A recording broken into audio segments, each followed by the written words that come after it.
భద్రాద్రి కొత్తగూడెం జిల్లా పీనపాక నియోజకవర్గం మనుగురులో BRS party కార్యాలయాన్ని కాంగ్రెస్ పార్టీ శ్రేణులు భారీగా వచ్చి ఫర్నిచర్లను ధ్వంసం చేశారు. అనంతరం పెట్రోల్ పోసి నిప్పు అంటించడంతో భారీగా మంటలు ఎగిసిపడ్డాయి.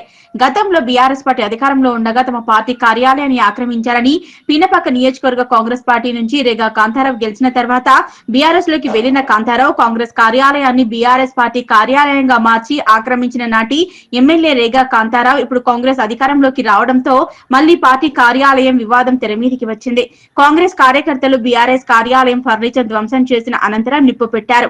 కాలిపోతున్న కార్యాలయంపై ఫైర్ సిబ్బంది వచ్చి మంటలు ఆర్పుతుండటంతో తెలంగాణ భవన్ పై ఎగురుతున్న టీఆర్ఎస్ జెండాలు పీకివేసి కాంగ్రెస్ జెండాలను ఎగిరవేశారు నాయకులు, కార్యకర్తలు.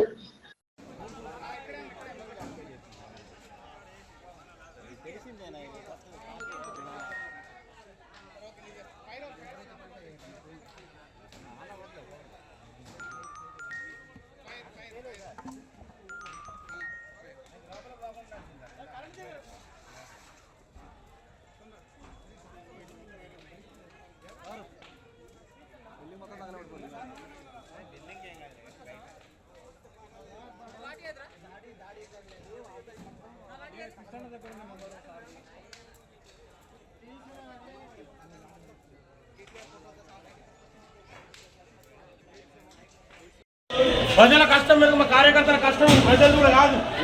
కాంగ్రెస్ కార్యకర్తలు అందరూ కష్టంతో వెళ్తే కబ్జా చేసాడు దొంగ కౌరీడు. మళ్ళీ ఈ నీతులు మాట్లాడతాను రోజు మా మీద. మేమెందుకు కూడా మా కడుపు రగిలిపోతాను కార్యకర్తలది. అలా కార్యకర్తలు దొంగలు